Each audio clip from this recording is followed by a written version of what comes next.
Welcome back to AnyQuest tutorial videos, where today we're going to be talking about creating JSON object lists. Now, why are lists useful? There's many reasons why we'd want to create JSON object lists. The overarching logic behind creating lists is that they are arrays containing multiple JSON objects, which allows for a structured and dynamic handling of complex data. The real beauty of lists is that you can split the lists into individual JSON objects instead of having just a multitude of generate activities that each just contain one JSON object. Then we can set parameters on which data you'd like to pass through. So for example, right here, I'm basically just going to be inputting a bunch of companies from the start activity and telling the agent to get their addresses, then create a JSON object called company that has the company, the address, along with their revenue as well from 2023. So just the basic format. As we see here, we have our object title, and then this square bracket. This square bracket is signaling to an array, and that's how we're going to create our lists.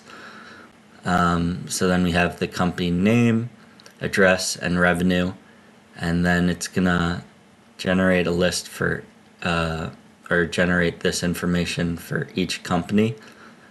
And then we can pass that through to generate 3, and as you'll see, it'll create individual JSON object for each company. Another way we can generate lists is using this way, although the first way I showed is best practice, because what you really want is to show the format just so it really understands what you're looking for.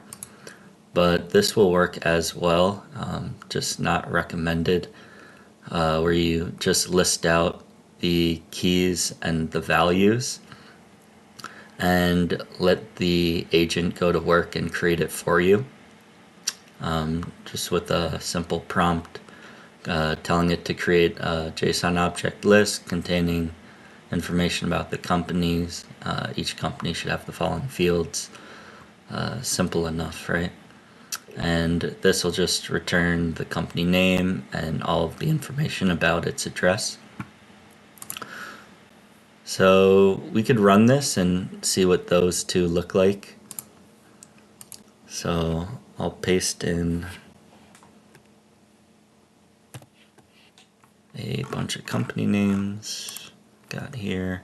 So we're looking at Apple, Microsoft, Tesla, Nvidia, AMD, and Verizon. Click run. Then we'll come over to activities.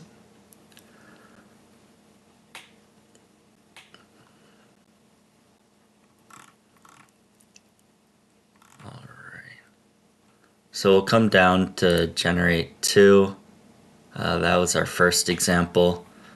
So here you could see that it's gone and created a JSON object for each of the companies, their address, and their revenue from 2023.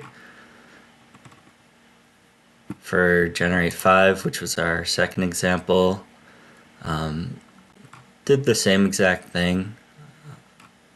I would recommend using the first approach, just because you're really laying out exactly the format that you're looking for. If you're creating a more complex JSON object, right, we might see variations and might not bring back exactly what we're looking for. But just an alternate way of doing it that I thought I'd share with you all. And then we can see in generate 3, which was branched off of our first example, each one of the companies in its own JSON object. So this is what I'm talking about. Instead of having a ton of generate activities for each one of the companies, it's easier just to throw it in a list and let it output each one for you.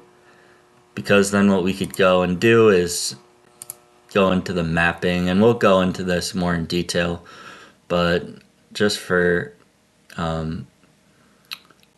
argument's sake, just to show you, is right down here we can put in our guard expression. So for example, they're saying price is less than 10. We could do, for instance, revenue greater than 100 billion, right?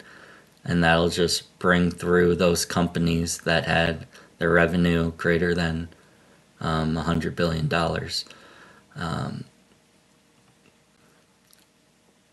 But the possibilities are really endless. Whatever you can imagine, you could probably do. So it's just another use case example down here. You can input a file, right, that has leads that you're working on. And for this instance, it would be name, email, the source, last contacted, and the status. And we can automatically assign follow-ups or send emails based on the lead status. So we can pass through if they're we do $. Status is equal to new. We could generate an email just pertaining to those leads that have the status of new, which is a really nice feature. Or maybe we are only looking at where the source would be equal to trade show. You could then generate an email to just those leads that came from the trade show. And we could send personalized emails. And we could go into another video of prompting those emails and generating those emails.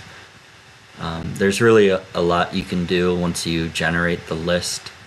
And yeah, that basically covers creating a JSON object list.